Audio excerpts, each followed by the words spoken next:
Assalamualaikum warahmatullahi wabarakatuh. Innal hamdalillahi nahmaduhu wa nasta'inuhu wa nastaghfiruhu wa natubu ilaih. Wa na'udzu billahi min syururi anfusina wa min sayyiati a'malina. May yahdihillahu fala mudhillalah wa may yudlil fala hadiyalah. Wa asyhadu an la ilaha illallah wahdahu la syarikalah. Wa asyhadu anna Muhammadan abduhu wa rasuluhu la nabiyya ba'dah. Sallallahu alaihi wa ala alihi wa ashabihi wa tabi'in wa tabi'i tabi'in wa man tabi'ahum bi ihsanin ila yaumiddin. Ya ayyuhalladzina amanu taqullaha haqqa tuqatih wa la tamutunna illa wa antum muslimun. Ya ayyuhan nasu attaqu rabbakumul ladzi khalaqakum min nafsin wahidah wa khalaqa minha zawjaha wa batha minhuma rijalan katsiran wa nisaa'a wattaqullaha alladzi tasaaluna bihi wal arham innallaha kana 'alaikum raqiba. Ya ayyuhalladzina amanu taqullaha wa qulu qawlan sadida yuslih lakum a'malakum wa yaghfir lakum dhunubakum wa may yuti'illaha wa rasulahu faqad faza fawzan 'azima amma ba'd. Fa inna asdaqal hadithi kitabullah wa khairal hadyi hadyu Muhammadin sallallahu alaihi wasallam wa syarrul umuri muhdatsatuha fa inna kulla muhdatsatin bid'ah wa kulla bid'atin dolalah wa kulla dolalatin finnar. Bapak-bapak dan ibu-ibu, saudara-saudari jamaah Masjid Imam Asy-Syafi'i yang dirahmati Allah Subhanahu wa taala, dan juga kaum muslimin muslimat dimanapun yang menyimak kajian pada malam hari ini secara online, yang juga semoga senantiasa mendapatkan limpahan dan curahan rahmat Allah Subhanahu wa taala.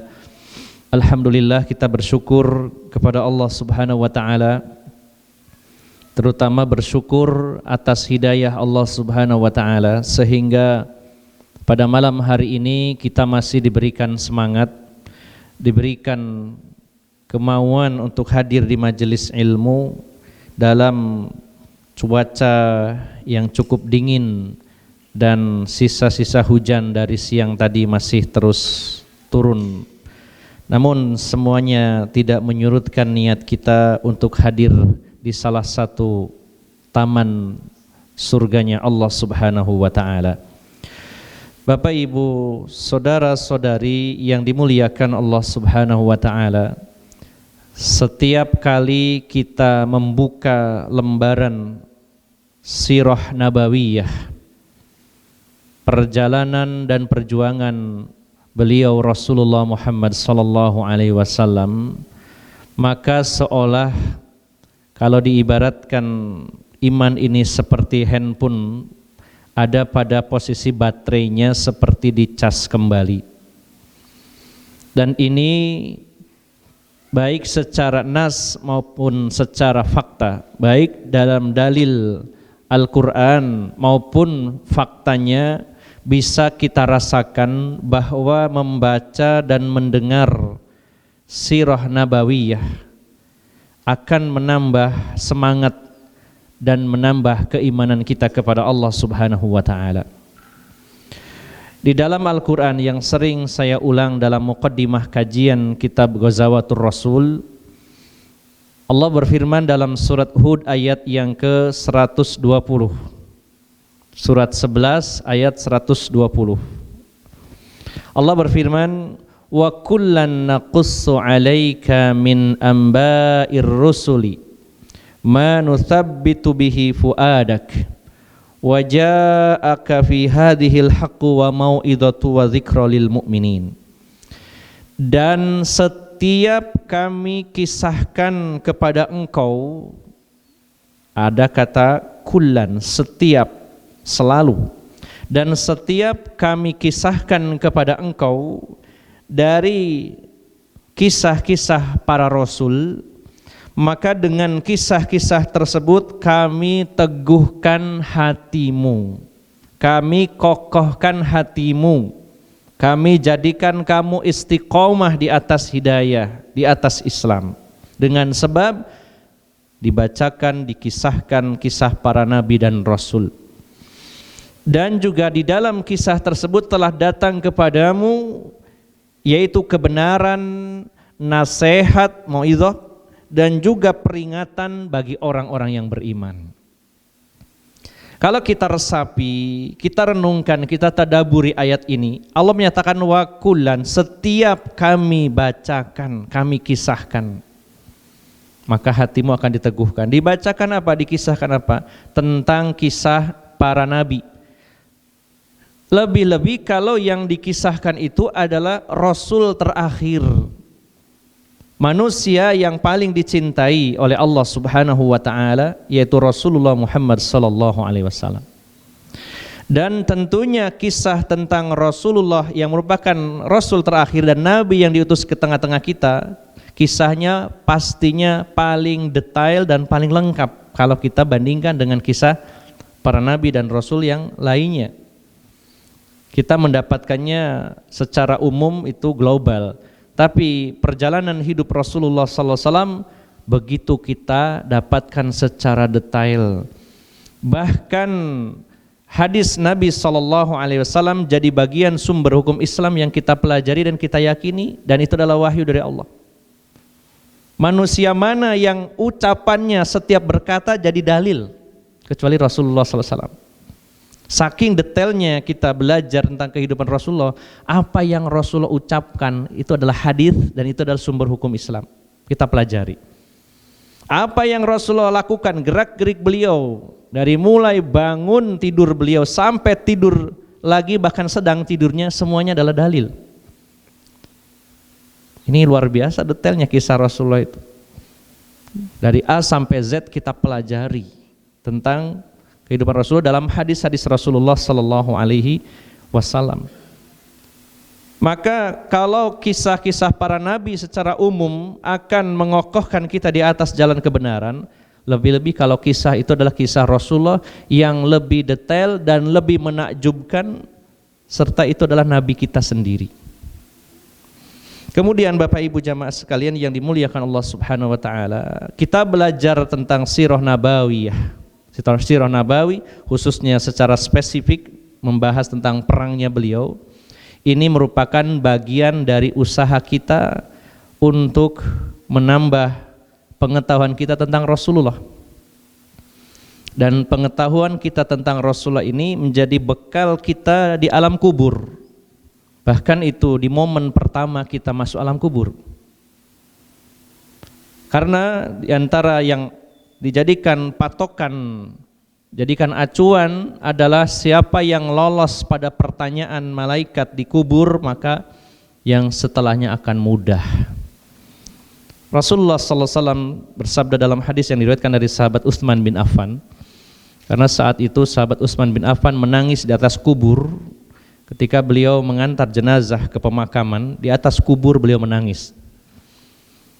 Dan para pentakziah waktu itu heran, berkata kepada beliau sahabat Utsman bin Affan radhiyallahu anhu, wahai sahabat Utsman, diceritakan tentang surga, diceritakan tentang neraka, engkau tidak menangis, tapi di atas kubur ini kenapa engkau menangis?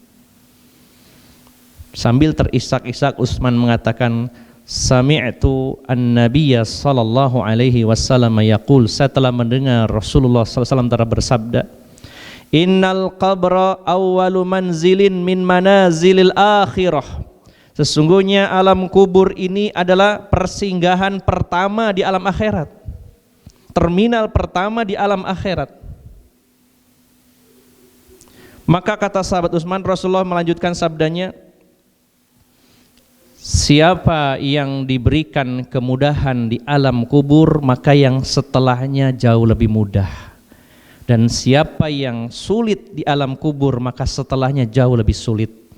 Maka setelah itu sahabat Utsman pingsan setelah menyampaikan hadis ini dan digotong pulang.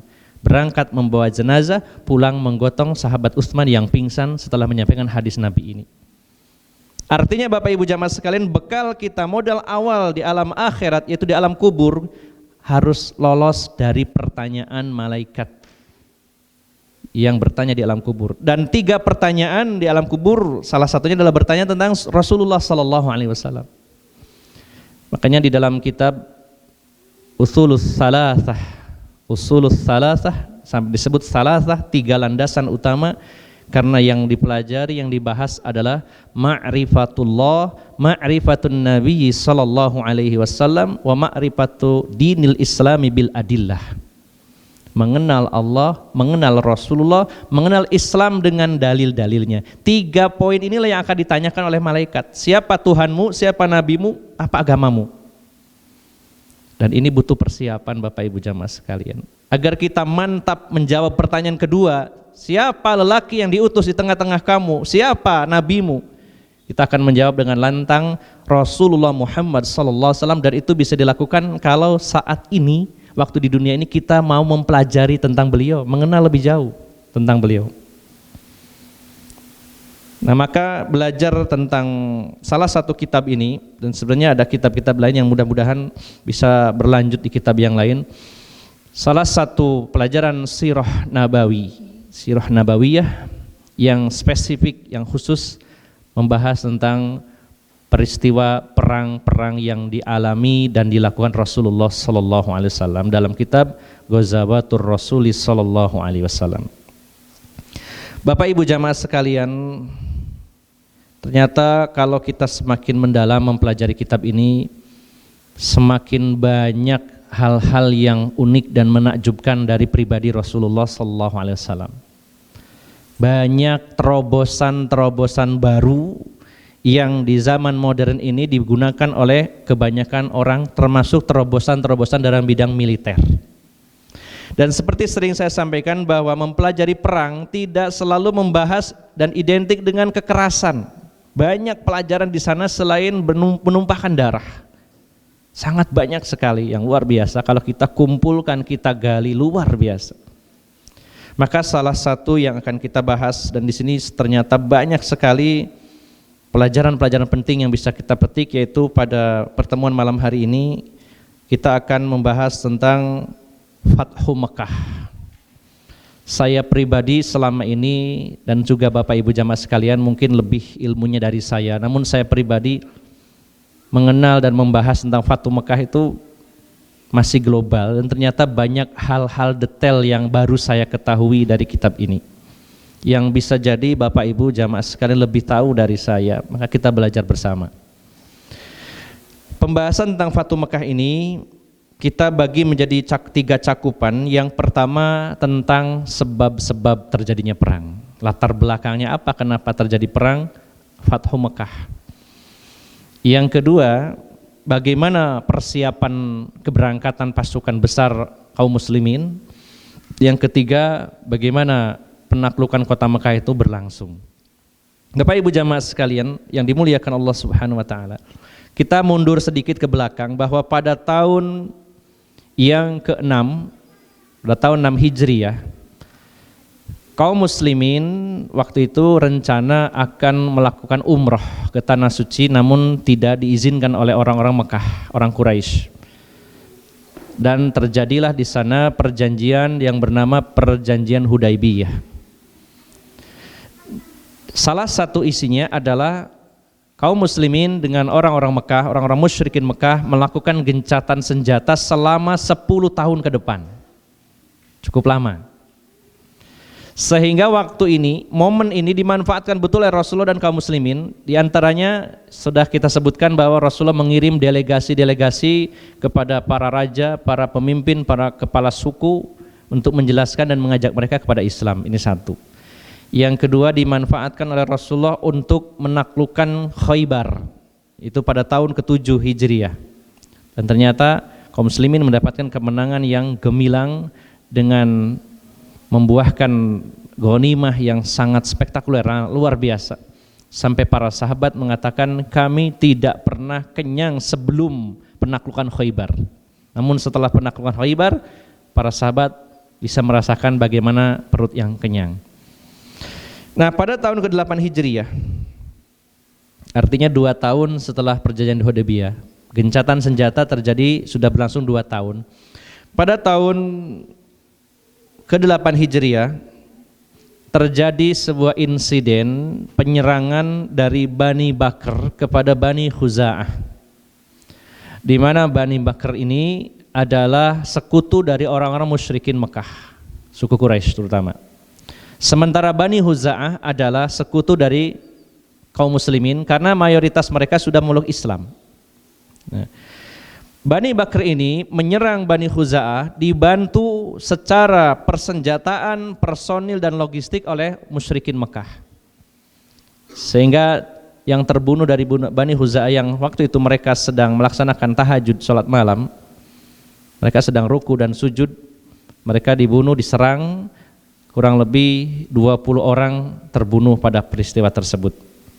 Maka Bapak Ibu jamaah sekalian, salah satu pembesar dari Bani Khuza'ah yaitu Amr bin Salim al-Khuza'i dengan dikawal 40 orang pasukannya segera berangkat menuju Madinah dan melaporkan kejadian ini kepada Rasulullah SAW. Di hadapan Rasulullah, Amru bin Salim al-Khuza'i ini menyebutkan sebuah syair indah yang beliau sampaikan cukup panjang, yang pada intinya melaporkan kepada Rasulullah bahwa kami ini sedang ruku dan sujud, diserang sehingga 20 orang penduduk kami meninggal, dibunuh, dan Bani Bakr ini sekutu suku Quraisy dan dibantu oleh mereka. Maka tolonglah kami wahai Rasulullah, kirimlah pasukan untuk menolong kami wahai Rasulullah. Apa yang dikatakan Rasulullah sallallahu alaihi wasallam sebagaimana tercantum dalam kitab-kitab yang lain, kitab Al-Bidayah wan Nihayah, kemudian juga di dalam Tarikhul Islami, dan juga dalam kitab yang lainnya Sirah Nabawiyah Ibnu Hisham dan lain-lain. Rasulullah beliau mengatakan, pasti kalian akan kami tolong, karena demi Allah seandainya aku dan kaum muslimin tidak menolong kalian, maka Allah tidak akan menolong kami. Kami pasti akan menolong kalian, kalau kami tidak menolong maka Allah tidak akan menolong kami. Ya. Kemudian Bapak Ibu jamaah sekalian yang dimuliakan oleh Allah Subhanahu wa taala, apa yang dilakukan Rasulullah ketika mendengar berita itu? Beliau melakukan klarifikasi, tabayun, cross check, benar enggak berita ini. Beliau mengirimkan utusan untuk mengecek kebenaran berita ini, dan ternyata beritanya benar bahwa Bani Bakr dibantu orang-orang musyrikin Mekah telah melakukan penyerangan kepada Bani Khuza'ah yang merupakan sekutu kaum muslimin. Maka ini dalam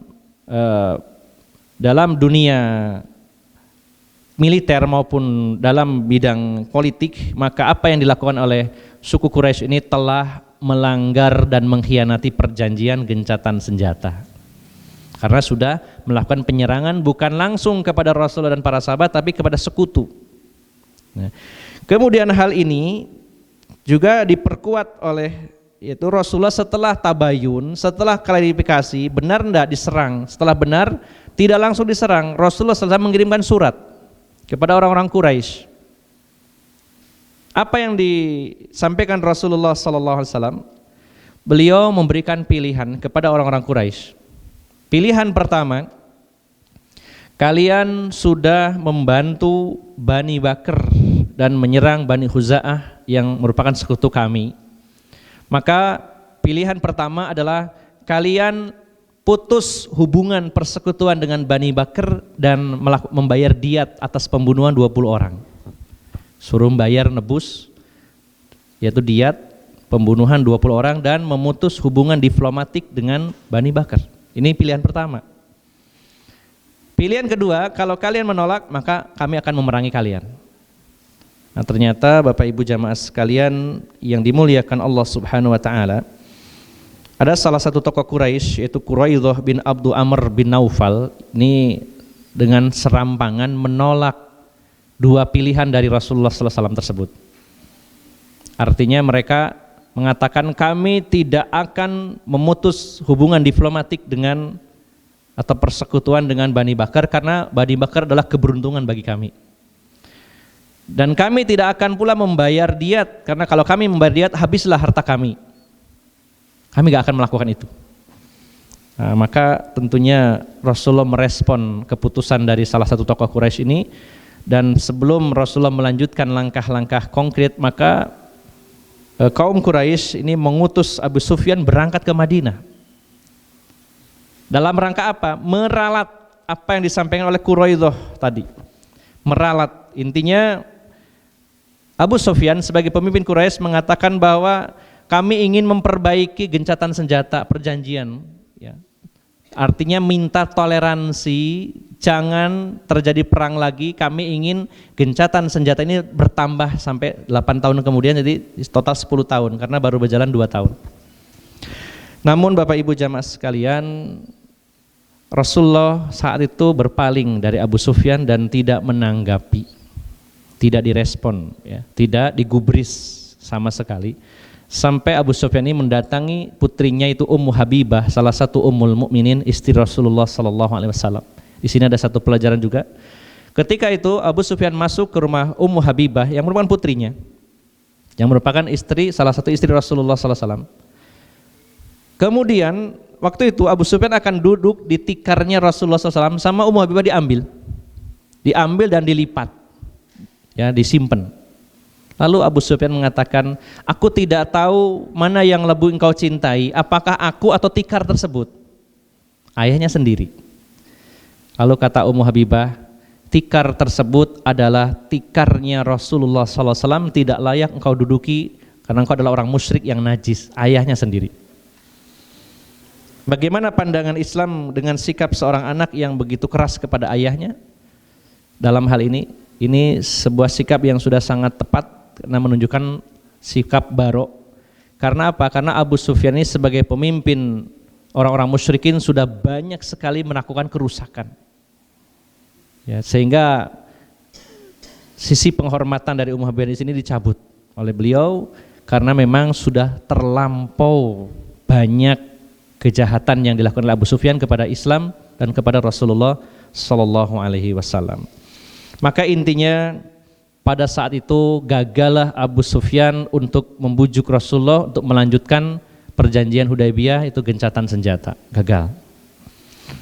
Namun Bapak Ibu jamaah sekalian, ini yang paling unik, apa yang dilakukan Rasulullah? Rasulullah SAW, beliau memutuskan untuk menyerang Mekah, namun saat awal beliau benar-benar merahasiakan, ya, rencana penyerangan itu. Bahkan dalam sejarah dicatat beliau merahasiakannya kepada Abu Bakar yang merupakan sahabat terdekat Rasulullah SAW. Apalagi orang yang di bawah Abu Bakar. Bahkan Abu Bakar sampai bertanya kepada Aisyah, wahai Aisyah, engkau adalah istri Rasulullah, engkau sangat dicintai, wanita yang paling dicintai Rasulullah. Apa yang direncanakan Rasulullah? Maka Aisyah menjawab, saya tidak tahu. Ya, saya tidak tahu. Jadi di awal rencana penyerangan kota Mekah yang sangat menakjubkan dan membawa pasukan yang besar, Rasulullah bahkan merahasiakannya 100%, bahkan hanya beliau saja yang tahu. Lalu Bapak Ibu jamaah sekalian, ada sebab-sebab yang mendorong Rasulullah untuk melakukan penyerangan ini kepada penduduk Mekah. Artinya kalau kita runut dari sejarah, bukankah musyrikin Mekah itu kuat? Dulu juga mereka yang mengusir Rasulullah SAW. Bahkan mereka juga yang menyerang dalam peristiwa perang Badar, perang Uhud, kemudian juga dalam perang Ahzab dengan berbagai penyerangan. Namun saat itu mengapa Rasulullah SAW memiliki kebijakan untuk melakukan penyerangan? Nah, apa alasannya? Yang pertama, ini yang luar biasa. Rasulullah SAW punya kecerdikan, beliau memiliki analisa yang kuat. Bahwasanya secara internal saat itu tahun 8 Hijriah kaum muslimin sangat kuat sekali, ya, sangat kuat. Dari sisi mana? Yang pertama, orang-orang atau kaum yang merongrong Islam, yaitu orang Yahudi, tiga suku semuanya terusir dari Madinah. Bani Nadir, Bani Qainuqa, Bani Quraidah, ini penghalang dan pengganjal Islam yang terbesar di Madinah, terusir semuanya. Bahkan mereka sudah tinggal di Khaybar, ditaklukkan pula, bahkan mendapatkan ghanimah yang banyak. Secara internal lebih kuat karena yang ngerongrong sudah nggak ada. Bahkan sudah pindah pun, sudah diusir pun, diserang lagi, ditaklukkan. Sudah padam istilahnya rongrongan dari orang Yahudi waktu itu, sementara waktu. Kemudian yang kedua, orang-orang munafik, ini juga musuh di Madinah, mereka banyak dipengaruhi orang-orang Yahudi. Setelah orang Yahudi terusir, mereka semakin lemah. Pengaruhnya semakin kecil, sehingga kaum muslimin semakin kuat.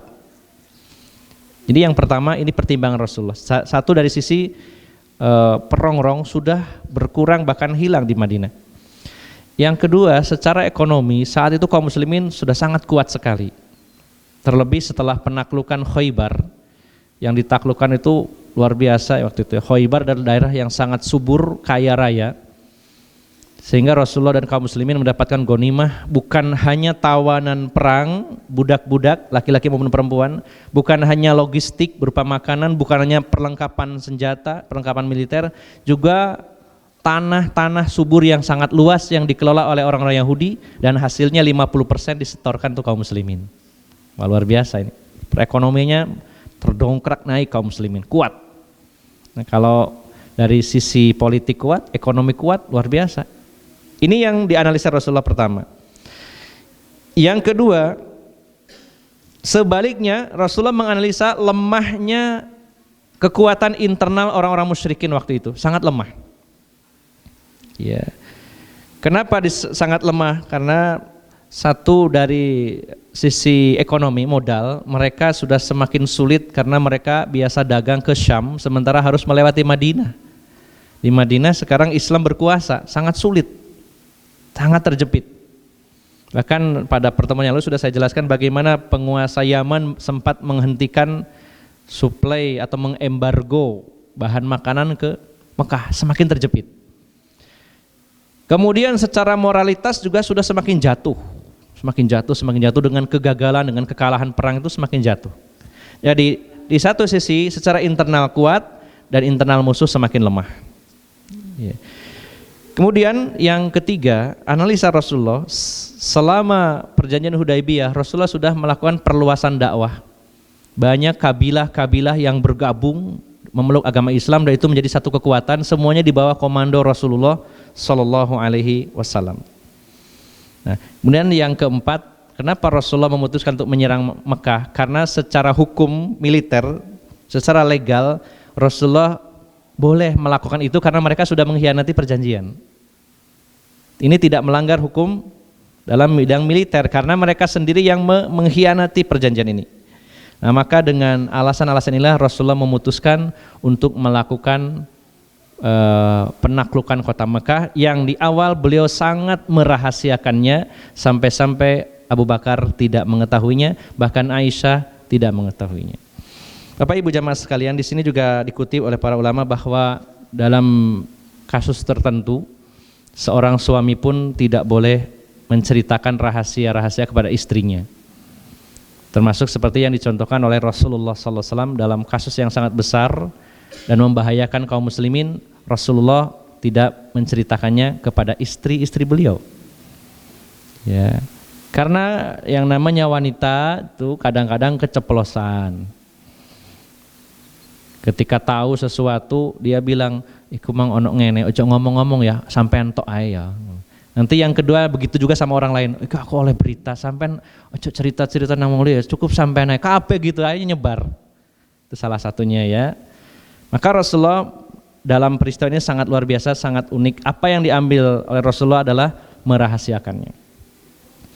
Bapak Ibu jamaah sekalian yang dimuliakan Allah Subhanahu wa taala, kenapa Rasulullah merahasiakan penyerangan kepada kota Mekah?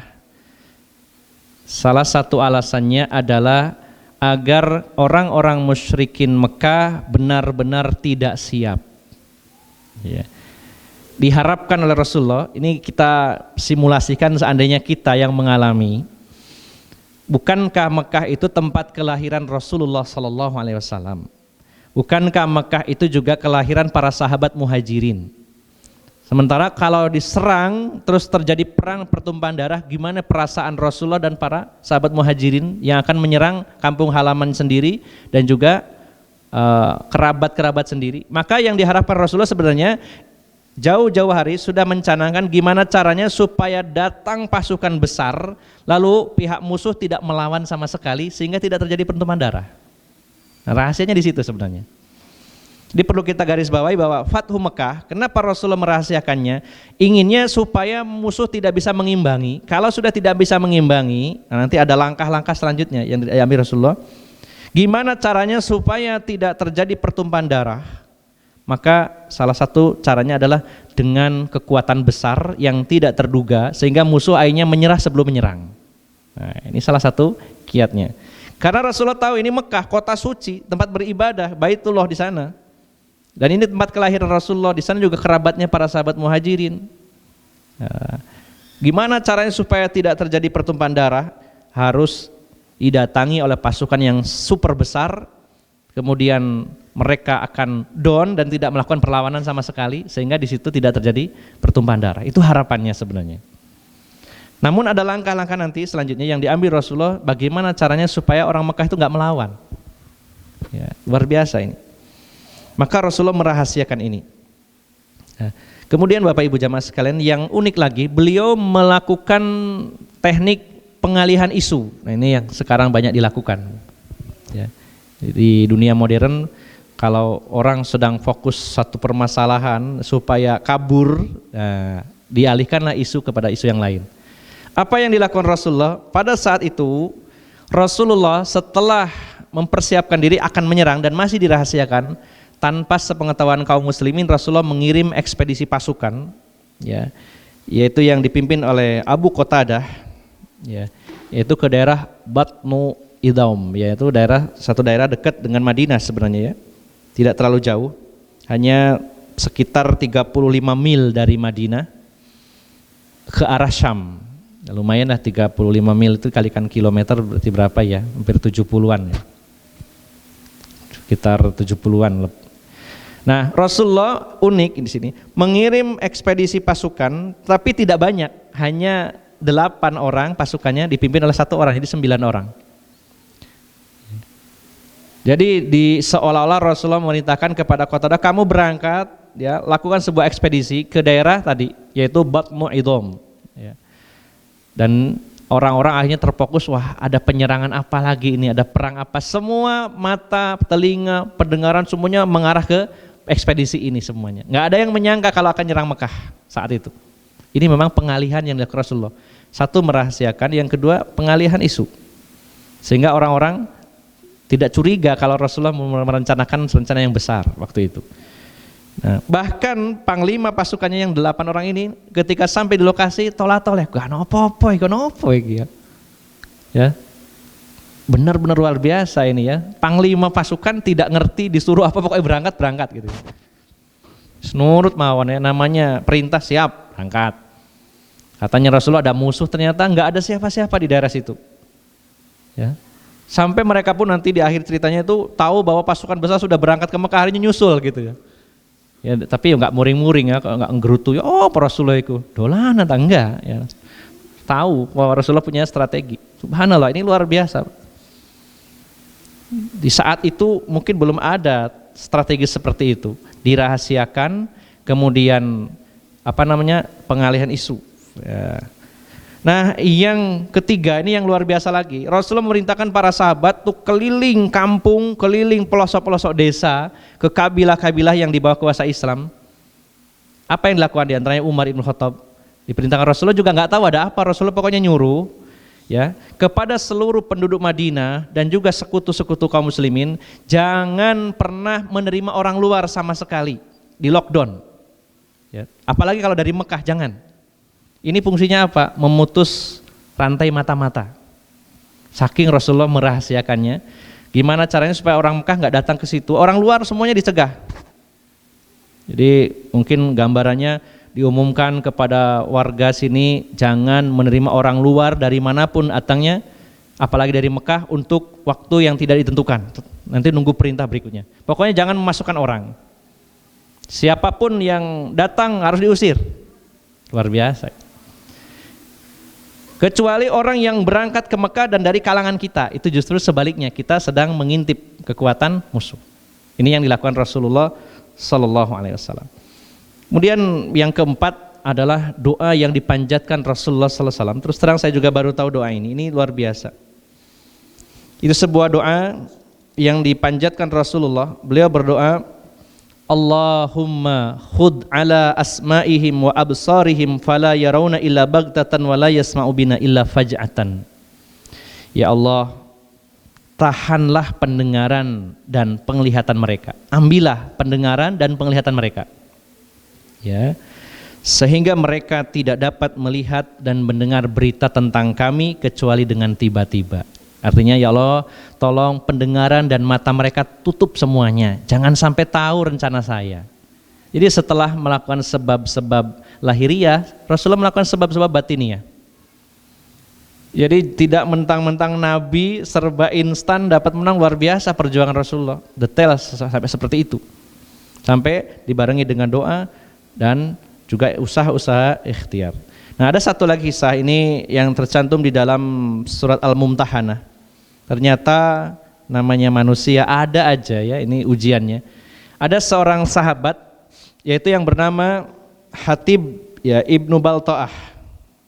Ini juga terdapat di dalam surat Al-Mumtahanah ayat 1. Ya, ini Allah abadikan dalam Al-Qur'an, surat Al-Mumtahanah ayat 1. Itu seorang sahabat Nabi, karena punya kerabat di Mekah, kasihan. Karena bentuk kasih sayang, wah ini Mekah mau diserang, bayangannya kan. Ini setelah Rasulullah mengutarakan maksudnya ya. Setelah Rasulullah mengutarakan maksudnya bahwa kita akan berangkat ke Mekah dengan 10.000 pasukan.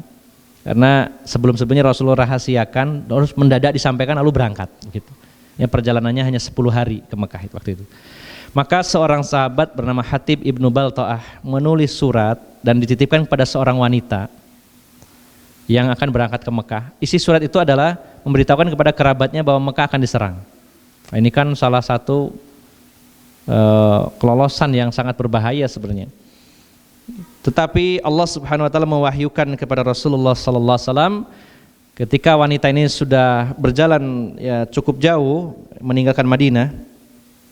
Maka Rasulullah mengutus Ali, Az-Zubair dan Miqdad bin Al-Aswad untuk mengejar wanita ini yang membawa surat dari Hatib Ibnu Balta'ah. Kemudian setelah ketangkep, wanita ini nggak ngaku awalnya. Kemudian Ali bin Abi Thalib mengancam, kalau kamu nggak ngaku saya akan geledah, akan dibuka semuanya. Ya, buka tasnya, mungkin ya, tasnya, kopernya, apanya kalau kita ya. Ya intinya diancam lah untuk digeledah. Namanya geledah, semua tempat untuk menyimpan sesuatu dibuka. Karena takut, akhirnya diserahkanlah surat itu, dibawa kepada Rasulullah sallallahu alaihi wasallam, dan alangkah kagetnya Rasulullah melihat isi suratnya, yaitu yang membocorkan rahasia yang selamanya Rasulullah tahan-tahan. Maka dipanggillah yaitu Hatib Ibnu Balta'ah ke hadapan Rasulullah sallallahu alaihi wasallam. Dan ketika diinterogasi oleh Rasulullah, dia ngaku, "Ya Rasulullah, demi Allah saya tidak murtad dan saya tidak menyukai kekafiran. Saya memberitahukan ini karena murni kasih sayang saya kepada kerabat saya yang ada di sana." Ya, maka saat itu Umar bin Khattab menghampiri. Ya, memang beliau sangat tegas. Ya, jadi kalau ada sitik-sitik langsung, "Ya Rasulullah, saya penggal lehernya ya." Gitu. Dikit-dikit begitu ya. Gimana kalau saya penggal lehernya Rasulullah? Izinkan saya penggal lehernya. Ini munafik ini. Maka apa yang disampaikan Rasulullah setelah Hatib Ibnu Balta'ah minta maaf, maka Rasulullah mengatakan bahwasannya Hatib Ibnu Balta'ah ini orang yang jujur dan dia adalah veteran perang Badar. Sementara Allah Subhanahu wa taala telah menyatakan kepada seluruh veteran perang Badar, berbuatlah sekehendakmu, Allah akan mengampuni. Maka Rasulullah memaafkan Hatib Ibnu Balta'ah saat itu. Namun Rasulullah menyampaikan wahyu dari Allah Subhanahu wa taala, yaitu dalam surat Al-Mumtahanah ayat yang pertama, sebagai peringatan kepada Hatib Ibnu Balta'ah dan pada kaum muslimin yang lainnya. Allah memanggil orang-orang beriman. Ya ayyuhalladzina amanu la tattakhidhu aduwwi wa aduwwakum awliya'a tulquna ilaihim bil mawaddah. Wa qad kafaru bima ja'akum minal haqqi yukhrijunar rasula wa iyyakum an tu'minu billahi rabbikum in kuntum kharajtum jihadan fi sabili wabtigha'a mardati tusirruna ilaihim bil mawaddati wa ana a'lamu bima akhfaytum wa ma a'lantum wa may yaf'alhu minkum faqad dhalla sawa'as sabil. Wahai orang-orang yang beriman, Janganlah kamu menjadikan musuhku dan musuh kalian ya sebagai teman-teman setia kalian, sehingga kalian sampaikan berita tentang Rasulullah sallallahu alaihi wasallam dengan alasan rasa kasih sayang. Jangan jadikan musuh kalian dan musuh Allah menjadi teman setia sehingga kalian bocorkan rahasia Rasulullah sallallahu alaihi wasallam karena alasan kasih sayang. Dilarang. Karena mereka telah ingkar kepada kebenaran yang disampaikan kepadamu. Mereka telah mengusir Rasulullah sallallahu alaihi wasallam dan kamu sendiri pun terusir. Kamu sendiri loh diusir. Bahasa kita kok iso ya sampean niku ya, sampean yo diusir. Mereka tuh musuh. Walaupun ada hubungan kerabat, tapi mereka musuh. Tidak bisa, ada alasan kasih sayang. Di sini sudah putus secara hubungan kasih sayang karena kekufuran mereka. Ya. Ini adalah peringatan keras dari Allah Subhanahu wa taala. Nah, ini gambarannya apa yang dilakukan Rasulullah. Saya simpulkan, pertama beliau merahasiakan dulu sampai istri beliau Aisyah tidak tahu. Kemudian yang kedua, pengalihan isu dengan mengirim yaitu Qatadah kepada satu daerah yaitu Batnu Idham, daerah ke arah Syam 35 mil jauhnya. Kemudian Rasulullah SAW juga saat itu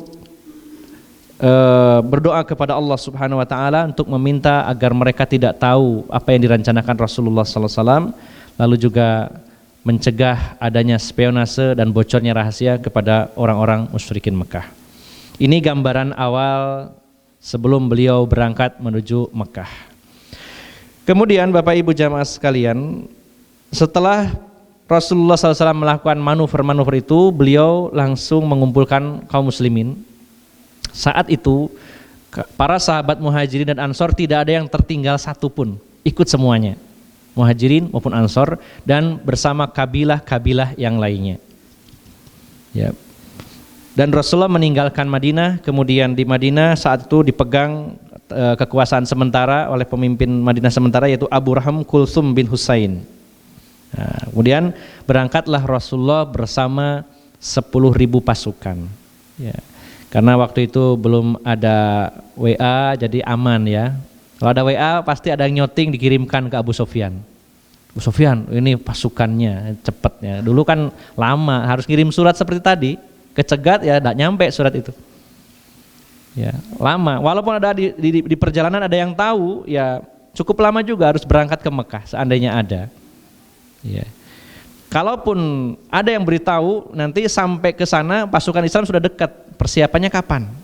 Nah, ini yang hebatnya Rasulullah Sallallahu Alaihi Wasallam. Maka dalam perjalanan itu, ya Rasulullah SAW mengalami beberapa kejadian. Di antaranya yaitu paman beliau Abbas bin Abdul Muthalib masuk Islam, berangkat dari Mekah, kemudian bersama keluarga beliau menyatakan Islam di hadapan Rasulullah SAW. Ini juga bonusnya adalah membawa informasi penting bagaimana kondisi Mekah saat itu. Nah, Rasulullah tahu bahwa di Mekah saat itu kaum musyrikin benar-benar tidak menyangka, tidak ada yang tahu kalau Rasulullah itu berangkat. Nah, sudah Isya ya. Oke, monggo break dulu. Aqulu qouli hadza wa astaghfirullah li wa lakum. Alhamdulillah wassalatu wassalamu ala Rasulillah wa ala alihi washabbihi wa mawalah, amma ba'd. Kita lanjutkan Bapak Ibu, saudara-saudari yang dimuliakan Allah Subhanahu wa taala. Perjalanan Rasulullah dari Madinah menuju Mekah berlangsung kurang lebih selama 10 hari, yaitu berangkat pada tanggal 10 Ramadan pada tahun ke-8 Hijriah dan baru masuk kota Mekah nantinya pada tanggal 20 Ramadan. Jadi dalam kondisi berpuasa. Di beberapa persinggahan ada beberapa peristiwa penting, diantaranya yang pertama di daerah Juhfah, yaitu paman Rasulullah SAW Abbas dan keluarganya masuk Islam. Ya. Kemudian setelah itu melanjutkan perjalanan dan berada di daerah Saniyatul Uqab. Masuk Islam dari kerabat Rasulullah yaitu Abu Sufyan bin Al-Harith bin Abdul Muthalib dan Abdullah bin Umayyah, yang awalnya memang sempat ditolak oleh Rasulullah SAW kedatangan mereka karena mereka sangat membenci dan memusuhi Rasulullah SAW. Namun akhirnya mereka minta maaf dan masuk Islam, maka Rasulullah memaafkannya. Nah, namun pada sesi yang ketiga ini, yaitu ketika beliau sampai di daerah Maruzahron, ya, kurang lebih 22 km sebelum sampai Mekah. Ya sini Krian ya, dekat saudara. Sini Krian itu sekitar 22 kilo. Kok tahu, saya 9 tahun lewat Krian, jadi sering ngukur di speedometer. Oh, Krian sampai Legudi 23 kilo gitu ya, sering ngukur. Jadi kurang lebihnya sini Krian gitu ya. Daerah Maruz Zahron kurang lebih 22 km dari Mekah. Maka di situ Rasulullah pada waktu Isya sampai di malam hari, Rasulullah SAW memerintahkan pasukan beliau untuk memasang tenda. Kemudian orang yang 10.000 itu semuanya masing-masing membawa obor api. 10.000 orang. Ya, bisa dibayangkan Pak. Jadi kalau di awal merahasiakan, tapi setelah dekat kebalikannya ditampakkan. Ya. Ini tujuannya apa? Ini salah satu manuver dalam militer, dalam dunia militer, yaitu show of force, istilahnya menunjukkan kekuatan. Dan ini dalam rangka psy war, dalam rangka perang psikologis.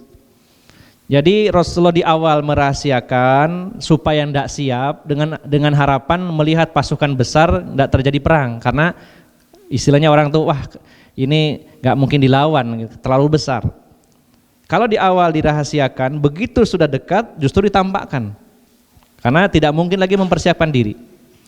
Secara sengaja Rasulullah SAW memerintahkan pasukan beliau untuk menyalakan api. Bisa dibayangkan Pak, itu bawa obor 10.000 orang di tengah padang pasir. Ya, maka saat itu apa yang dilakukan Rasulullah membuahkan hasil. Al-Abbas paman Rasulullah SAW sampai mengatakan, ya, dia bergumam, hati-hati orang Quraisy, ya, kalau kalian tidak meminta jaminan keamanan kepada Rasulullah pasti kalian akan hancur. Nah, lalu beliau meminjam bighal Rasulullah. Bighal ini ya akibat pergaulan bebas antara kuda dengan keledai melahirkan bighal, ya, yaitu perpaduan, ya, blasteran antara kuda dengan keledai, bighal, ya. Dan uniknya walaupun dulu itu kendaraannya nggak ada plat nomornya, tapi orang-orang kenal ini bigolnya siapa. Apalagi orang-orang yang terkenal seperti Rasulullah. Bigolnya Rasulullah, para sahabat seluruhnya mengenal. Ya. Al-Abbas ini meminjam bigol Rasulullah SAW, lalu bertemu dengan Abu Sufyan, pemimpin Quraisy, Abu Sufyan bin Harb yang sedang mengawasi dari kejauhan bersama pasukannya yang kecil, pengawalnya melihat dari kejauhan sambil berkata, ini apakah pasukan dari Bani Huza'ah yang akan balas dendam ya? Tapi kayaknya gak mungkin sebesar ini. Ya, bertanya-tanya. Jadi berarti di situ tidak tahu Abu Sufyan itu, tidak siap sama sekali. Ya, sambil melihat kok orang ini banyak sekali, malam hari bawa obor, bawa api, 10.000 orang, luar biasa. Sampai menyala seperti ufuk itu menyala gitu. Maka Abu Sufyan berkata kepada teman-temannya, saya heran, ini apakah Bani Huza'ah yang akan balas dendam atau siapa? Maka Al-Abbas waktu itu menghampiri kepada Abu Sufyan, wahai Abu Sufyan, itu adalah pasukannya Muhammad SAW yang akan masuk kota Mekah. Maka kata Abu Sufyan, kalau pasukan sebesar itu dalam kondisi saat ini kita nggak siap, kayaknya kita nggak sanggup untuk melawan. Kira-kira apa yang harus saya lakukan? Maka kata Abbas, gini saja, kamu datang kepada Rasulullah Muhammad SAW, ajak bicara Rasulullah. Lalu kata Abu Sufyan, bagaimana caranya? Oh, ada pasukan 10.000, saya bagaimana masuk ke sana? Caranya, kamu saya bonceng di belakang, ya. Nanti saya yang jadi jaminan keamanan. Maka diboncenglah Abu Sufyan sendirian, digonceng oleh Al-Abbas bin Abdul Muthalib ini. Begitu sampai di pasukan, ya, semua yang bawa api pada lihat, ini siapa? Oh, ini bigolnya Rasulullah lewat. Nah, jadi mengenal, ya, nggak ada plat nomornya, nggak ada warna khusus, tapi para sahabat kenal.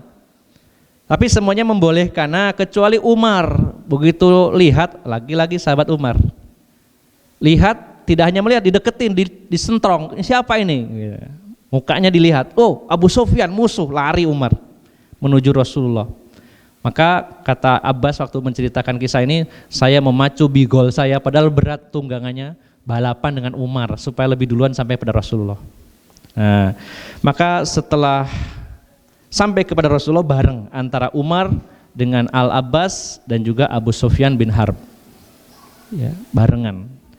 Kemudian Umar ibn Khattab mengatakan bahwa wahai Rasulullah, ya, saya minta izin supaya saya memenggal Abu Sufyan ini, musuh Islam, pemimpin yang bikin rusuh selama ini orang ini.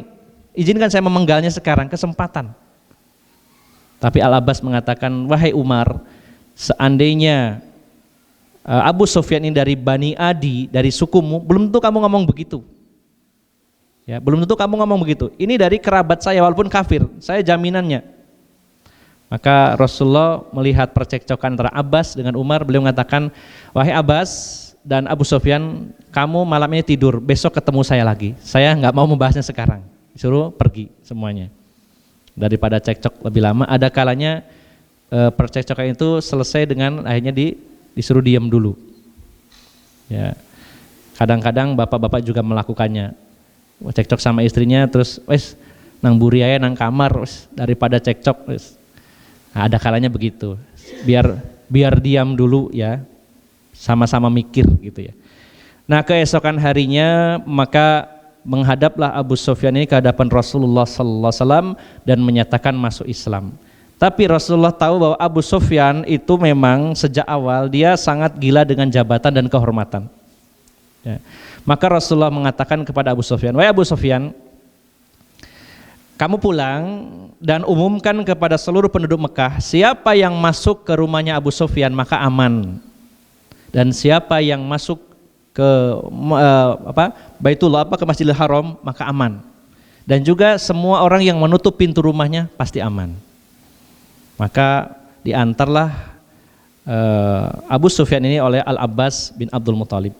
Namun sebelum berangkat Rasulullah membisikkan kepada Al-Abbas, Abbas, nanti kamu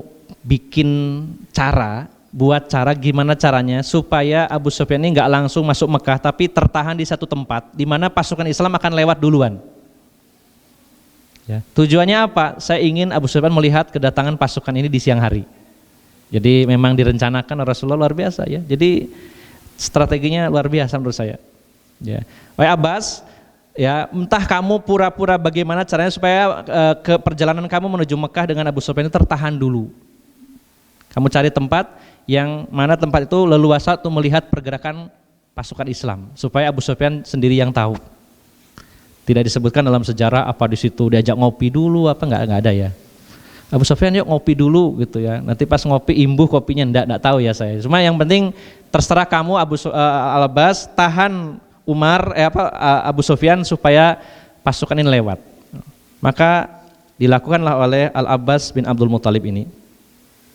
Ketika siang datang dan Abu Sufyan tertahan di satu tempat yang celah cukup sempit, sengaja di tempat yang agak sempit celahnya, sehingga pasukan kalau celahnya sempit kan harus bergantian lewatnya.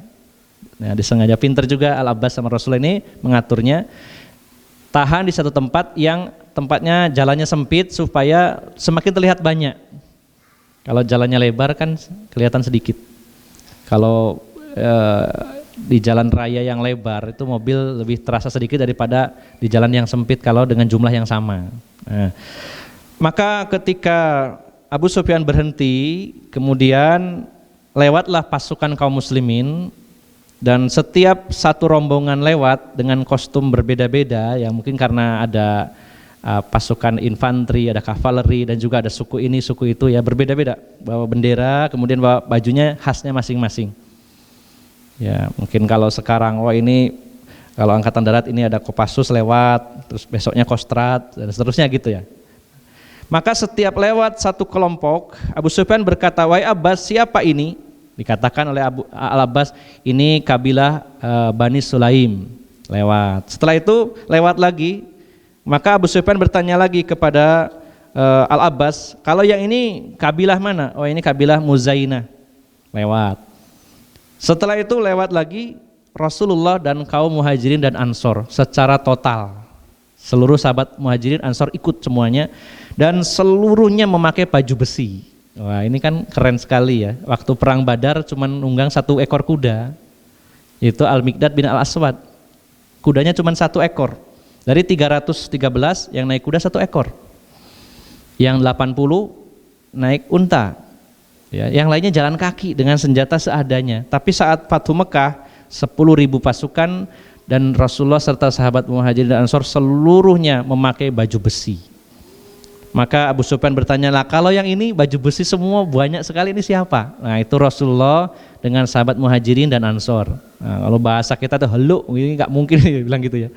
Ini kayaknya nggak mungkin kata Abu Sufyan kita sanggup menghadapi mereka. Nah akhirnya sudah berhasil apa yang direncanakan Rasulullah, nggak mungkin berhasil melawan mereka. Ini yang dipegang. Sehingga hanya pulanglah Abu Sufyan dan mengumumkan bahwa wahai penduduk Mekah, Muhammad dan pasukannya sebanyak 10.000 akan masuk kota ini dengan persenjataan yang lengkap, ya, dan gak mungkin kita akan bisa menghadapinya. Saat itu sebagian ada yang membantah, termasuk Hindun bin Utbah, istri dari Abu Sufyan, gak terima. Sampai akhirnya dimarah-marahi oleh Abu Sufyan, ya, karena membantah, ya, dilecehkan Abu Sufyan. Kamu ini pemimpin tapi kok gembosi, nah, bahasa kitanya gitu. Kamu ini pemimpin tapi gembosi. Tapi Abu Sufyan tidak peduli. Pokoknya saya sampaikan bahwa siapa yang masuk rumah saya, masuk ke Masjidil Haram, ya, ke Baitullah, dan juga menutup pintu masing-masing, maka akan aman. Maka akhirnya setelah itu lari semua. Ada yang ke rumahnya Abu Sufyan, ada yang ke Baitullah, ada yang di rumah masing-masing dan menutup pintunya. Ini gambaran sesaat sebelum masuknya pasukan Rasulullah Sallallahu Alaihi Wasallam. Kemudian yang terakhir Bapak Ibu jamaah sekalian, yaitu bagaimana pada hari H terjadinya Fathu Mekah ini. Rasulullah SAW membagi pasukan menjadi beberapa bagian, yaitu yang pertama yang dipimpin oleh Rasulullah sendiri, ya, di mana beliau masuk ke daerah, dari titik daerah namanya Qida. Kemudian Rasulullah juga memerintahkan Zubair bin Awam untuk memimpin pasukan Muhajirin. Kemudian kaum Ansor dipimpin oleh Sa'ad bin Ubadah. Dan juga ada satu pasukan yang dipimpin oleh Khalid bin Walid. Ini yang agak memutar, ya. Jadi ada 4 penjuru yang dimasuki oleh kaum muslimin pada peristiwa perang Fathu Mekah, ya. Dan ternyata betul-betul tidak ada perlawanan sama sekali, kecuali pasukannya Khalid bin Walid sempat dihujani anak panah oleh pasukan yang memang ini dianggap sebagai musyrikin yang ekstrim, militan lah mungkin, ya, ada bahasa kita. Sudah tahu lemah, musuh kaum muslimin kuat, masih ngeyel. Yaitu yang dipimpin oleh Ikrimah bin Abu Jahal. Ini memang saingan atau tandingannya dari Khalid bin Walid. Kita ingat dalam peristiwa perang Uhud, Abu Sufyan sebagai panglima tertinggi membawahi 2, ya, sayap kiri dan kanan yang dipimpin oleh Khalid bin Walid dan Ikrimah bin Abu Jahal, memang ahli perang, ya. Yang akhirnya kisahnya adalah Ikrimah ini melarikan diri akhirnya. Namun pasukan ini tidak ada artinya sama sekali di hadapan pasukan Khalid bin Walid, ya, sangat mudah dicerai-beraikan dan dipatahkan. Kan ada salah satu tokoh mereka itu saat berangkat udah ngasah pedang, ya, ngasah pedang, bersihkan tombak, anak panah disiapkan. Kemudian istrinya mengatakan, "Mas, sampean nggak usah budal, iki pasukan muslim besar sekali, percuma sampean." Tapi orang ini mengatakan, "Terus tenang aja dek, engkau mulih tak gawakno pelayan. Aku bawa budak jadi pelayanmu, tenang aja." Gitu. Ternyata apa yang terjadi setelah berhadapan dengan pasukannya Khalid bin Walid, lari tunggang langgang masuk ke rumahnya sama minta tolong istrinya, "Dek, tolong dikunci pintunya." Ya, tutup. Ya lah Mas, jarene mulih gowo pelayan, nggak gowo popo, malah lari terbirit-birit. Ya, itu ada memang disebutkan dalam kisah ini, ya, salah satu tokoh di Mekah. Kemudian Bapak Ibu jamaah sekalian, ada satu hal yang luar biasa yang dilakukan Rasulullah adalah ketika beliau datang dengan membawa 10.000 pasukan dengan persenjataan yang sangat lengkap dengan kekuatan penuh. Dan Rasulullah sudah dimusuhi begitu lama, dihinakan, diusir, dan saat itu hari itu beliau menaklukkan kota Mekah. Tapi apa yang dilakukan Rasulullah? Beliau masuk kota Mekah dengan menunggang unta dan beliau menundukkan kepala beliau sampai hampir mengenai pelananya unta, ya. Jadi jangan dikira bahwa ketika menjadi penakluk terus wah gagah bangga, wah ini siapa saya diusir, sekarang datang dengan pasukan nih, pasukan saya. Tidak ada sedikit pun. Dan semakin Rasulullah ingat dengan pertolongan Allah, semakin nunduk kepala beliau. Ya, bukan menghinakan diri, tapi beliau begitu khusyuk di hadapan Allah Subhanahu wa taala.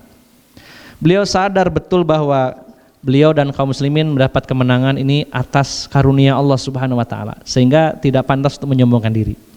Benar-benar Rasulullah menundukkan kepala beliau sampai hampir mengenai kepalanya dari unta beliau, dagunya Rasulullah sallallahu alaihi wasallam. Kemudian masuklah beliau ke kota Mekah, dan ada satu sedikit insiden, yaitu Sa'ad bin Ubadah. Sa'ad bin Ubadah yang memimpin kaum Ansor ini sangat berambisi untuk membunuh penduduk Mekah. Ya, kalau secara manusia aja mungkin kalau para sahabat Muhajirin kemudian Khalid bin Walid kan masih merasa ini kampung saya gitu kan ya.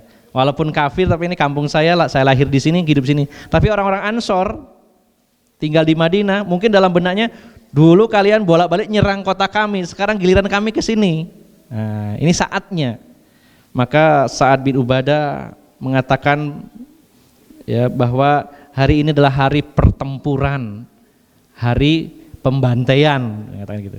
Apa yang dilakukan Rasulullah? Beliau saat itu langsung mengambil bendera yang dipegang oleh Sa'ad bin Ubadah dan diserahkan kepada Qais bin Sa'ad bin Ubadah. Artinya dicopot tapi diserahkan kepada anaknya. Nah, ini ambil jalan tengah yang luar biasa. Ini tidak sembarangan Bapak Ibu jamaah sekalian. Seandainya saat itu Rasulullah langsung mengambil bendera itu, panji itu diserahkan kepada sahabat Muhajirin, pasti tersinggung sahabat Ansor. Ya, akan tersinggung. Tapi kalau tetap diberikan, bahaya ini bisa memicu api fitnah. Ya, sudah dari omongannya udah kelihatan, ini hari pembantaian, hari pertempuran. Semangat sekali ya untuk membantai waktu itu. Ya, istilahnya sudah ngempet, udah getem-getem, bolak-balik Madinah diserang nih oleh kalian. Sekarang kami yang datang ke sini. Nah, ini kesempatannya, sudah getem-getem. Maka Rasulullah mengambil jalan yang terbaik, diambil panji itu, kepemimpinan pasukan itu, tapi diberikan kepada putranya. Akhirnya apa? Sa'ad bin Ubadah ya mikir, diambil tapi dikasihkan anak saya kan kebanggaan saya, enggak apa-apa. Jadi aman. Akhirnya tidak terjadi pertumpahan darah, tapi juga tidak merasa dihinakan. Inilah kadang-kadang yang luput dari sejarah, tindak tanduk Rasulullah yang kecil maupun yang besar itu luar biasa. Ya. Maka nyaris dikatakan tidak ada pertempuran dan pertumpahan darah kecuali sedikit terjadi insiden pencegatan pasukan Khalid bin Walid, namun bisa segera dipatahkan. Kemudian Rasulullah masuk kota Mekah dan langsung menuju ke Baitullah. Dan di sana satu riwayat mengatakan bahwa Rasulullah SAW, apa yang dilakukan beliau? Yang pertama, beliau menghancurkan berhala sebanyak 360. Satu riwayat mengatakan dengan busur, satu riwayat mengatakan dengan tongkat. Namun yang jelas adalah itu adalah mukjizat Rasulullah SAW. Para sahabat menyaksikan hanya dengan kayu didorong 360 dari berhala itu ya roboh dan berjatuhan. Diculik aja gitu. Ditusuk terjungkal 360 berhala. Setelah itu Rasulullah akan masuk ke Baitullah, ke Ka'bah. Maka beliau didampingi oleh Bilal ya, termasuk juga Zaid bin Harisah dibonceng oleh beliau. Ini juga satu manuver yang luar biasa. Bilal mantan budak, Zaid bin Harisah juga mantan budak. Tapi dimuliakan pada hari itu. Dan Rasulullah menunjukkan kepada dunia, kepada bangsa Arab bahwa hari ini hari kemenangan, tapi Rasulullah tidak membeda-bedakan kasta, ini mantan budak, tidak. Ini bukan sembarangan dilakukan Rasulullah. Kenapa Rasulullah tidak mengangkat orang-orang tokoh-tokoh Quraisy yang masuk Islam seperti Abu Bakar, Umar dan sebagainya, tidak. Rasulullah ingin menunjukkan bahwa pada hari ini ya antara yang kulit hitam dan putih sama. Ya, tidak membeda-bedakan. Justru Rasulullah saat itu menunjukkan ya untuk memuliakan para budak. Bahkan yang masuk ke dalam Ka'bah ada beberapa orang, salah satunya adalah Bilal bin Rabah. Sebelum masuk Rasul melihat banyak gambar di sana, termasuk dugaan kuat itu gambarnya Nabi Ibrahim dan Nabi Ismail, maka Rasulullah memerintahkan untuk dihancurkan. Setelah bersih barulah beliau masuk ke Baitullah dan melakukan sholat di dalamnya. Setelah itu Rasulullah memerintahkan sahabat Bilal untuk adzan, menyuarakan adzan yang pertama kalinya di Mekah. Ini sesuatu yang luar biasa ya. azan pertama kali di kota di mana dulu Bilal disiksa oleh tuannya. Saat itu Bilal mengumandangkan azan, dan ini sangat menggetarkan sekali waktu itu. Dan setelah itu Rasulullah SAW akhirnya memerintahkan seluruh penduduk Mekah untuk berkumpul. Ya. Dalam bayangan dan benak penduduk Mekah itu waktu itu, ya, secara manusiawi sudah menyimpulkan, pasti ini kita akan dieksekusi, pasti kita akan mati. Bukankah dulu kita mengusir Muhammad, sudah banyak melakukan kerusakan dan lain-lainnya. Tidak mungkin hari ini kita selamat. Dikumpulkan oleh Rasulullah Sallallahu Alaihi Wasallam, dan ternyata di hadapan orang-orang Mekah Rasulullah mengatakan, kira-kira apa yang akan aku lakukan kepada kalian? Kira-kira apa yang akan aku lakukan atas kalian pada hari ini? Ya. Maka mereka penduduk Mekah mengatakan, tentu yang baik-baik, ya wahai saudara yang mulia, wahai putra dari yang mulia. Wah, beda lagi ya. Namanya takut ya seperti itu ya. Pasti yang baik-baiklah yang kau akan lakukan. Ya, engkau adalah putra terbaik, engkau adalah putra dari yang mulia. Maka Rasulullah SAW mengatakan bahwa pada hari ini tidak ada cercaan atas kalian dan Allah mengampuni kalian semuanya. Subhanallah ya. Tidak ada sedikit pun ya dendam dalam hati Rasulullah SAW.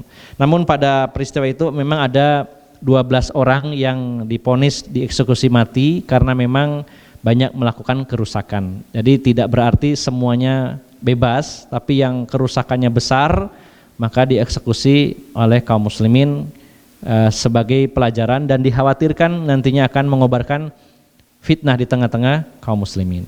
Bapak Ibu jamaah sekalian yang dimuliakan Allah, maka saat itulah berbondong-bondong seluruh penduduk Mekah, laki-laki, perempuan, tua dan muda, di hadapan Rasulullah SAW menyatakan masuk Islam dan berbaiat kepada Rasulullah SAW. Dan disitulah Imam Bukhari juga meriwayatkan sebuah hadis yang terkenal. Rasulullah bersabda, la hijrata ba'dal fathi, tidak ada hijrah setelah Fathul Mekah. Karena saat itu ada para sahabat, ada yang bertanya, setelah ini kita akan hijrah ke mana? Maka Rasulullah menyatakan, tidak ada hijrah setelah Fathul Mekah. Ya, walakin niatun wa jihad, akan tetapi yang akan tetap ada adalah niat, jihad dan niat. Ya, akan terus ada jihad dan niat. Kalau hijrah sudah tidak ada lagi. Nah, maka para ulama menjelaskan bahwa yang dimaksud tidak ada hijrah itu artinya tidak ada hijrah dari Mekah ke Madinah, karena Mekah sudah menjadi negeri Islam dan di bawah kekuasaan Islam, sehingga tidak perlu lagi hijrah. Tetapi hijrah secara umum masih berlaku. Hijrah secara maknawi juga berlaku, dari keburukan menuju kebaikan, dari negeri kafir menuju negeri muslim, dari tempat-tempat yang penuh dengan maksiat kepada tempat-tempat yang penuh ketaatan masih berlaku. Yang tidak berlaku adalah hijrah dari Mekah ke luar Mekah setelah penaklukan kota Mekah. Dan setelah itu Rasulullah SAW memerintahkan ekspedisi-ekspedisi pasukan untuk menghancurkan berhala-berhala ke kabilah-kabilah yang ada di sekitar Mekah, termasuk seluruh berhala yang disembah oleh kaum Nabi Nuh dan disembah pula oleh beberapa kabilah di Arab, yaitu berhala Wad, Suwa, Yagus, Ya'uq dan Nasr, semuanya juga dihancurkan. Termasuk juga Latta, Uzza, Manat, Hubal dan lain-lainnya, semuanya dihancurkan. Inilah Bapak Ibu jamaah sekalian yang dimuliakan Allah Subhanahu wa taala, kurang lebih gambaran tentang penaklukan kota Mekah. Dan ada beberapa faedah pelajaran yang bisa kita petik, di antaranya yang pertama bahwa Rasulullah SAW begitu jeli dan sangat mumpuni dalam menganalisa sesuatu. Di antaranya adalah ketika terjadinya gencatan senjata, ini kesempatan yang baik bagi kaum muslimin untuk menyusun kekuatan, konsolidasi kekuatan. Kemudian yang kedua, salah satu manuver yang diambil Rasulullah adalah merahasiakan sesuatu yang memang sangat berbahaya kalau dibocorkan, sehingga hal ini perlu dirahasiakan pula bahkan sampai ke istri. Kalau ada sesuatu yang memang harus sangat rahasia, maka harus menahan lisan kita, jangan sampai menyampaikannya kepada istri, sebagaimana yang dilakukan Rasulullah Sallallahu Alaihi Wasallam. Kemudian pelajaran lainnya adalah betapa banyaknya kejadian di mana Rasulullah memaafkan orang-orang yang dulu berbuat jahat kepada beliau.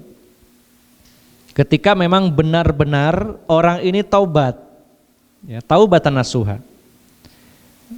Dan ini tidak mudah bagi kita ketika ada saudara kita melakukan satu kesalahan yang kita anggap fatal, lalu orang ini ingin berubah dan memaafkan sulit. Ya.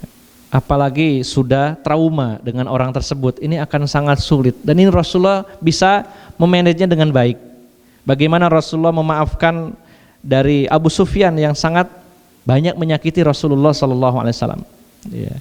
Dan juga orang-orang yang lainnya yang tadi kami sebutkan dalam perjalanan dari dari Madinah menuju Mekah.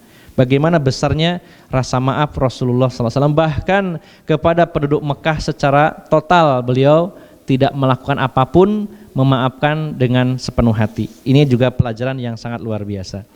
Kemudian Bapak Ibu jamaah sekalian yang dimuliakan Allah Subhanahu wa taala, termasuk pelajaran yang bisa kita petik adalah bahwasanya Rasulullah SAW memadukan antara kelembutan dengan ketegasan, memadukan antara gerakan senyap dengan terang-terangan. Jadi tidak harus selalu lembut, tidak harus selalu keras. Kapan saatnya harus lembut dan kapan saatnya harus keras. Ya. Kalau ada yang mengatakan bahwa dakwah itu harus selalu dengan kelembutan, maka dibuktikan Rasulullah dengan perang, yaitu dengan penaklukan.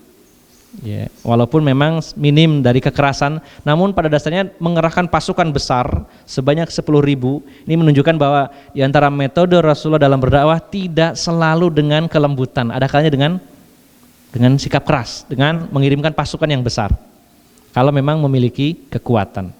Pada intinya dalam berdakwah kita harus menimbang maslahat mafsadat, bukan semata-mata seluruh manuver, seluruh aktivitas kita harus selalu lembut. Yang benar adalah kapan saatnya lembut dan kapan saatnya harus keras. Tidak harus selalu lunak lembut dan tidak selalu harus keras. Ini butuh analisa yang kuat, karena seringkali dengan lembut ternyata salah analisa sehingga gagal, atau bisa sebaliknya dengan kasar dan keras ternyata gagal. Maka perlu analisa yang kuat, kapan saatnya kita bersikap lemah lembut dan kapan saatnya kita harus bersikap keras. Kapan saatnya kita harus menahan diri dan kapan saatnya kita untuk menyerang. Ini diajarkan oleh Rasulullah Sallallahu Alaihi Wasallam. Kemudian juga kapan saatnya Rasulullah ini menyembunyikan sesuatu, sirriyah, ya, atau kitman, disebut kitman itu merahasiakan, menyembunyikan, dan kapan justru sebaliknya menampak-nampakkan. Jadi kita tidak bisa menyimpulkan dalam satu manuver ini orang kok sombong banget, ya, apa namanya, katanya Mandra, sombong amat lo gitu ya. Saya jadi ingat itu ya. Jadi tidak selalu begitu. Ada kalanya menampakkan kekuatan justru diperlukan dalam rangka siwar, yaitu dalam rangka menampakkan kekuatan kepada musuh sehingga musuh ciut nyalinya. Dan terus terang kami walaupun belum pernah mengalami perang yang sesungguhnya, namun konflik-konflik yang dihadapi di beberapa kasus ini menjadi pelajaran penting bahwa ada saatnya kita harus senyap sesenyap mungkin, tapi ada saatnya kita juga harus menampakkan kalau terukur dan akan membawa maslahat yang baik. Seperti kasus di Pondok Pesantren Imam Syafi'i Tulungagung, alhamdulillah hari ini sudah mendapat izin mendirikan bangunan setelah kurang lebih ya mungkin hampir 1 tahun, yang harusnya 7 hari selesai ini sampai kurang lebihnya 7 bulan, kemudian terjadi kasus sampai 3 bulan, jadi hampir 1 tahun ya, baru terbit hari ini.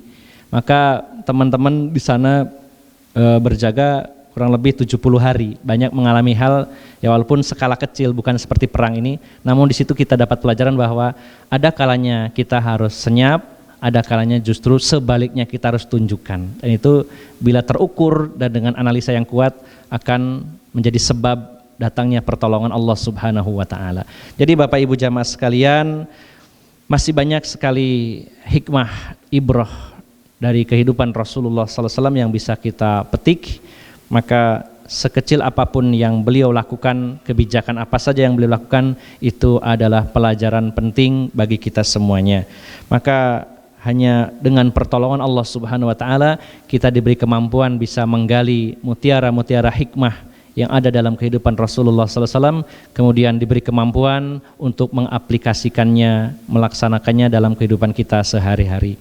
Semoga Allah Subhanahu wa taala senantiasa menjaga keistiqomahan kita untuk tegak di atas agamanya Rasulullah SAW, dan semoga kita diberi kemampuan untuk menjadikan beliau sebagai uswah dalam semua sisi kehidupan kita, dan kita berharap kepada Allah semoga kita bisa berjumpa dengan Rasulullah, berkumpul, berteman dengan beliau di dalam surganya Allah Subhanahu wa taala.